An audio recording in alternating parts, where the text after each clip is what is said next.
Riverside Cemetery is one of the oldest cemeteries in Asheville. It was started in 1885 by the Asheville Cemetery Company.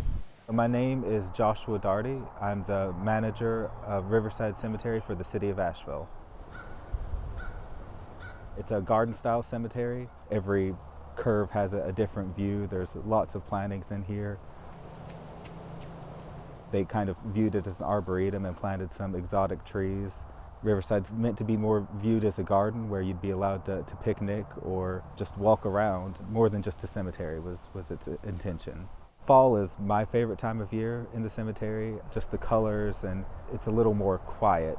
You could hear yourself think more than any other time of year where we might have some more energy and hustle. Thomas Wolfe is the name most associated with Riverside. His father, W.O., would have carved many of the early gravestones in Riverside, including some of the more elaborate ones. Now, he famously couldn't carve an angel, so out of all the angels in Riverside, they are all done by him, but they were all ordered from Italy for the most part.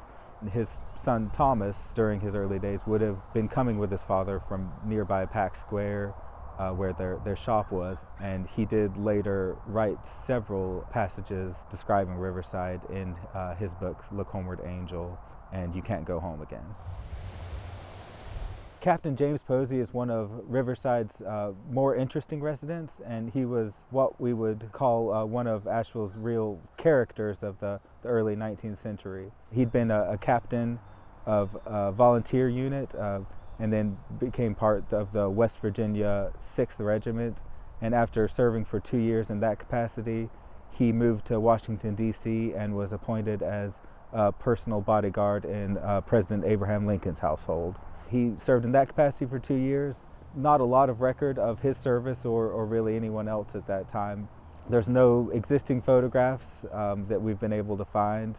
Whenever he came to Asheville, he was already 77 years old and nearly blind. And he would sit out in front of the fire station. He would hand out cards to all the local boys that would say, "Do not swear." So he was well known to everyone who lived here. His bad eyesight ended up being his downfall, though, because he was prone to stepping out in front of traffic. On the third incident in 1917, he stepped out in front of a wagon, and that ended up killing him at 87 years of age. He didn't have a lot of information out beyond his obituaries, which is sometimes where we find out about people in here. Most people here, they have a story to tell, their families have a story to tell, but we just don't know it. Anytime someone comes into the office and tells me about a family member who lived an interesting life, I furiously scribble it down. That way I'll have a new story to tell.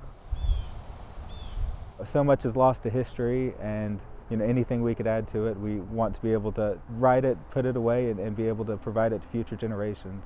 Burials date back to 1805, and they really tell the history of Asheville probably better than any other place. I mean, these markers here existed before photographs were widely taken, so they provide our first histories to a lot of people. So it's literally written in stone sometimes.